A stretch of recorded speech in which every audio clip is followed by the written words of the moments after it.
माँ बेटे का प्यार कितना प्यारा होता है उसे देखकर लोगों ने बहुत ज्यादा कसीदे पढ़े हैं, बहुत सारी पुस्तकें लिखी हैं और लोगों ने बताया है कि माँ बेटे का प्यार जितना प्यार किसी का भी नहीं होता है। कोई भी माँ अपने बेटे को अपनी जान से भी ज्यादा प्यार करती है दोस्तों।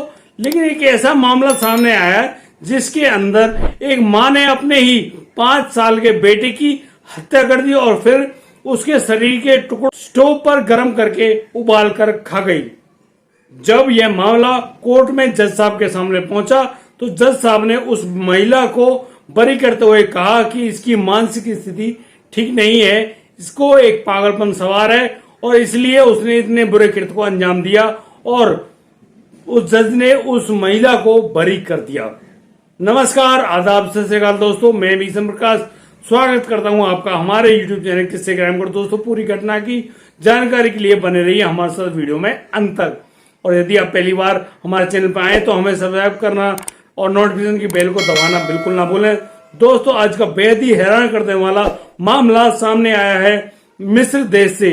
मिस्र देश में एक पति अपनी पत्नी के खिलाफ एक रिपोर्ट दर्ज कराता है और उस रिपोर्ट में यह कहता है कि वह महिला अपने 5 साल के बेटे के बारे में कुछ भी नहीं बता पा रही है।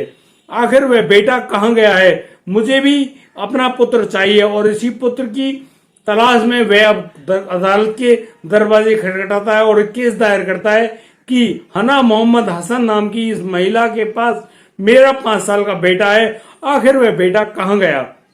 दोस्तों, अब यहाँ पर जो जज साहब है वे सही संज्ञान लेते हुए उस महिला को गिरफ्तारी के आदेश देती है। और जैसे उस महिला को कोर्ट के अंदर लाया जाता है और उनसे पूछताछ का जो सिलसिला है वह शुरू होता है, तब यहाँ पर हिना मोहम्मद हसन इस बात का स्वीकार करती हैं और वह कहती हैं कि उसने ही अपने बेटे की हत्या कर दिया और वह महिला अपने बेटे के सर को पकाकर खा गई है। और वह यहीं पर नहीं रुकी, उसने अपने बेटे के अन्य शरीर के टुकड़ों को भी स्टोव पर कुकर में उबालकर खा लिया है। दोस्तों, उस महिला के दिए गए बयानों के अनुसार जो भी व्यक्ति उस समय कोर्ट में मौजूद था सभी लोग डर गए।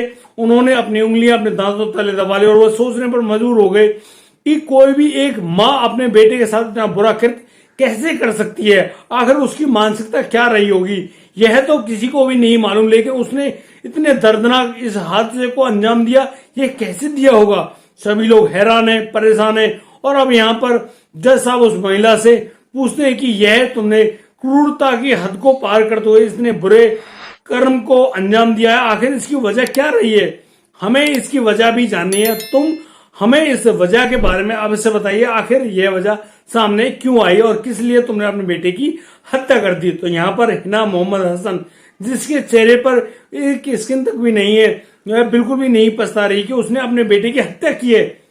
फिर अब यहाँ जज साहब और भी लोग देख रहे हैं उस महिला के चेहरे की तरफ, आखिर वह अब क्या कहना चाहती है। वह महिला अब कोर्ट में बयान दर्ज करवाती है जज साहब के सामने और कहती है कि उसकी शादी करीब 7 साल पहले एमए खान से हुई है। वह अपने पति के साथ सुखपूर्वक जिंदगी जी रही होती है और इसी बीच उनको एक पुत्र की प्राप्ति होती है। उस पुत्र का नाम यूसुफ होता है। यूसुफ अभी 5 साल का है। दोस्तों, यहाँ पर उस महिला के जो चलते क्रियाकलाप है उनके तहत अब उस महिला का उसके पति से तलाक हो चुका है। और दोस्तों, तलाक की अर्जी के मुताबिक उस महिला को डर यह था कि कहीं इस बेटे की कस्टडी उसका पति ही ना ले ले, यानी कि उससे उसका बेटा छीन ना लिया जाए। वह अपने बेटे से बिल्कुल भी जुदा नहीं होना चाहती थी। वह चाहती थी कि उसका बेटा ताउम्र जब तक वो रहे उसके साथ ही रहे, वह उससे कभी भी दूर ना हो। और दोस्तों, इसी मानसिकता के चलते उस महिला ने उस रात अपने घर के सभी दरवाजे खिड़कियां बंद कर दी और सभी पर पर्दा डालते हुए उनको बंद कर दिया और फिर हाथ में तेज धार चाकू लेते हुए अपने 5 साल के बेटे के ऊपर हमला कर दिया। और दोस्तों, 3 बार उस बेटे को चाकू मारे गए और उस बच्चे की छट से ही मौत हो जाती है। दोस्तों, यहाँ पर वह महिला इतने में ही नहीं रुकती है। वह महिला बताती है कि उसने अपने बेटे की जो गर्दन है वह धड़ से अलग करी और फिर उसके सभी नाक, कान, आंख वगैरह सब निकाली, उसके भेजे तक को निकाला और फिर उनको स्टोव में डालकर उबाल कर निकल गई। वह चाहती थी कि वह अपने बेटे से बिल्कुल भी अलग ना हो और वह इसी मामले में अब आगे भी अपने बेटे की शरीर के और विभिन्न टुकड़े करती रही और उन टुकड़ों को इसी प्रकार से पकाती रही और उनको खुद खाती रही, और ऐसे करते हुए उसने अपने बेटे के शरीर को काफी हद तक निगल लिया था। दोस्तों, जैसे ही एम.ए. खान को पता चलता है कि उनका पुत्र यहाँ नहीं है, वह जब भी उनसे मिलने जाते हैं तो यहाँ पर वह महिला हिना उनको बहका देती, कहती कि आज पुत्र वहां गया है, आज पुत्र वहां गया है, उसका पुत्र नहीं मिल पा रहा था। तब जाकर एम.ए. खान ने कोर्ट में अर्जी दी और पुलिस को इत्तला किया। तो दोस्तों, पुलिस अब मौका वारदात पे पहुंचती है और जैसे ही वहां पहुंचती है, हिना को गिरफ्तार करके कोर्ट के सामने लाती है। तो यहाँ पर पुलिस पाती है कि उस महिला ने अपने पुत्र की हत्या की है और उसके शव को बाथरूम में डाल रखा है, यानी कि वह रोजाना अब उस शरीर के टुकड़े करती है और उनको पकाकर खाती है। वह धीरे धीरे उस शरीर को इस प्रकार से ही ठिकाने लगा देना चाहती है। यह बेहद ही खतरनाक कर्म है।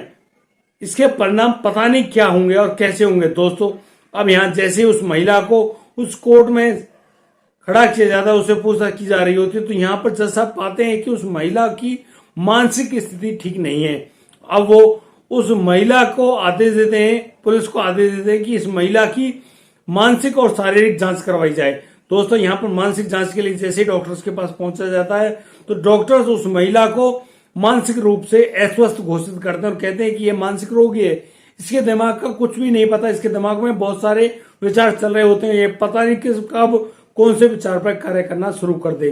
दोस्तों, जब वह रिपोर्ट जज साहब के सामने पहुंचाई जाती है, जैसे ही वह रिपोर्ट जज साहब के सामने पहुंचाई जाती है, तो जज साहब यहाँ पर एक निर्णय लेते हैं और उस निर्णय को कोर्ट में सभी के सामने पेश करते हुए कहते हैं कि इस मामले में इस महिला का कोई दोष नहीं है, वह मानसिक रूप से प्रताड़ित है, वह मानसिक रूप से दुखी और रोगी है, इसीलिए उसने इतने बुरे कृत्य को अंजाम दिया। कोई भी बेटी अपने पुत्र या पुत्री के साथ इस प्रकार का कोई भी खतरनाक कृत्य नहीं कर सकता। कोर्ट अब उसको वहां से बरी करती है और अब पुलिस को आदेश देती है कि इस महिला का ठीक ढंग से इलाज कराया जाए, ताकि यह महिला सही स्थिति में आए और अपने किए गए जुर्म को कबूल करे, और तब कोर्ट इसको सजा देगा। दोस्तों, यहाँ पर जब वह महिला को बरी कर दिया जाता है, उस पुत्र के पिता का रो रो कर बहुत बुरा हाल है। यहाँ पर एम.ए. खान बहुत ज्यादा परेशान और हैरान है कि यहाँ पर जज साहब भी उस महिला को मानसिक रोगी मान रहे हैं। भाई, मानसिकता तो आपकी जा चुकी है, आप चाहे कैसे भी लोग हों, किसी भी कंडीशन के और किसी भी देश में रह रहे हो, लेकिन आपकी मानसिकता तो ठीक नहीं है। आखिर कौन जिम्मेदार है आपकी इस गिरी हुई मानसिकता के? कोई भी नहीं जानता इसके बारे में। दोस्तों, ये बहुत ही गिरी हुई और बीड़ी हुई मानसिकता है। इसी मानसिकता के तहत आप लोग इस प्रकार के जुर्म को कर देते हैं। दोस्तों, बुरे काम का बुरा नतीजा, जब भी वह महिला स्वस्थ होगी उसके साथ कड़ी कार्रवाई की जाएगी। और यदि आपको हमारी वीडियो और दी गई जानकारी अच्छी लगी हो तो आप हमें लाइक करें, कमेंट करें, शेयर करें और हाँ, सब्सक्राइब करना बिल्कुल ना भूलें। दोस्तों, दीजिए मुझे इजाजत, मिलता हूं कल, लाता हूं एक नया सनसनीखेज मामला। तब तक के लिए आप बढ़िया रहें, बेहतर रहें, अपने परिवार का बखूबी ख्याल रखते रहें। जय हिंद, जय भारत।